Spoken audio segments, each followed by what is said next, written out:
Hi everyone, मेरा नाम है अमित शर्मा और आप सबका स्वागत है हमारे यूट्यूब चैनल ट्रायोजन में। जो website designing and development industry के अंदर जितने भी न्यू कमर्स हैं उनको सबसे ज़्यादा एक ही चीज़ में कन्फ्यूज़न होती है, वो है आईडी और क्लास की। आईडी और क्लास में क्या डिफरेंस होता है, क्योंकि आप आईडी को भी मल्टीपल टाइम यूज़ कर सकते हैं एक वेब पेज के ऊपर और उस पर CSS अप्लाई कर सकते हैं, और आप क्लासेस को भी यूज़ कर सकते हैं मल्टीपल टाइम अपने वेब पेज के ऊपर और उसके ऊपर भी CSS को अप्लाई कर सकते हैं। दोनों में ही आप जावास्क्रिप्ट का भी यूज़ कर सकते हैं और वो सही से काम करते हैं। लेकिन उनमें कन्फ्यूज़न ये होती है कि कब कौन सी चीज़ को यूज़ करना चाहिए, कहाँ पे आईडी यूज़ करें, कहाँ पे क्लास यूज़ करें।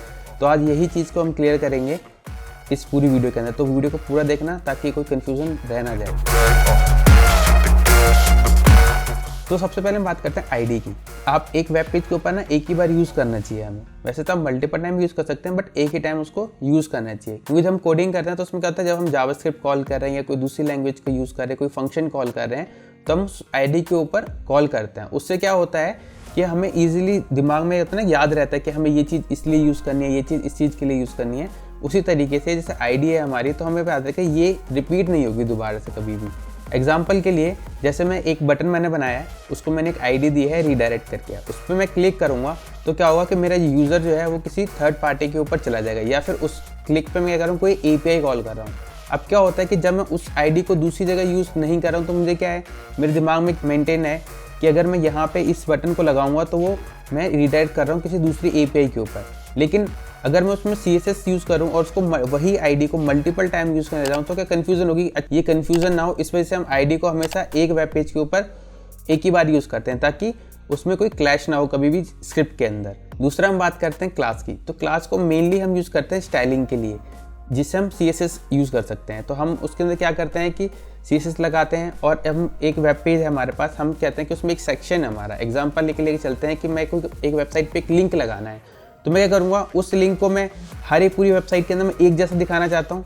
एक मेरा मेंटेन रहे, हायरार्की मेंटेन रहे, मेरा UI है वो इम्पैक्ट ना हो उससे कि एक पे लाल दिख रहा है एक पे हरा दिखाई दे रहा है, तो कन्फ्यूज़न क्रिएट ना हो वो यूज़र को, और देखने में भी एक प्लीजेंट लुक आए मेरी पूरी वेबसाइट के ऊपर कि एक ही थीम पे बेस्ड है।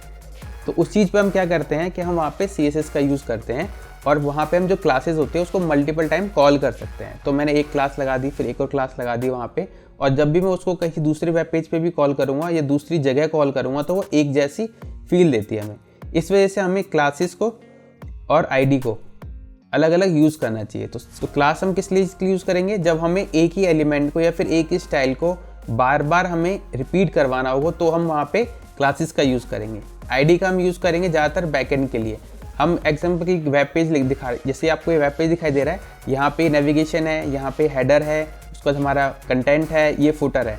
तो ये क्या सेक्शंस हैं। तो एक बार एक पेज वेब पेज के ऊपर एक ही सेक्शन आ सकता है, जैसे एक नेविगेशन आ जाएगा, एक हेडर आ जाएगा, एक बॉडी आ गई, एक फुटर आ गया।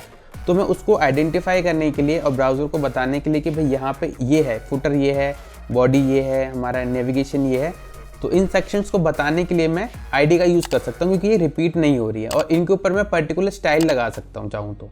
लेकिन CSS कहाँ यूज़ करेंगे, जब हम स्टाइलिंग को रिपीट कर रहे हो हर जगह पे, तो वहाँ पे हम स्टाइल्स को यूज़ करेंगे।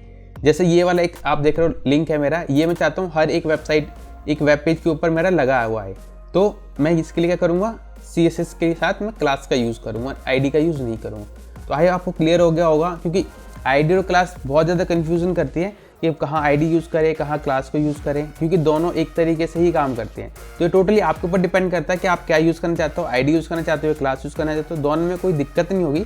लेकिन जब आप किसी कंपनी में जाओगे या किसी ऑर्गेनाइजेशन में जाओगे अपने जॉब के लिए, वहाँ पे काम करोगे और बाकी डेवलपर्स या डिज़ाइनर्स के साथ काम करोगे, तो वहाँ पे दिक्कतें आ सकती हैं। इसलिए जो आईडी है वो आपको एक वेब पेज के ऊपर एक ही बार कॉल करनी है, एक ही आईडी लगाओगे। अगर आप एक वेब पेज को लगा रहे हो, उस आईडी को दोबारा यूज़ नहीं करोगे।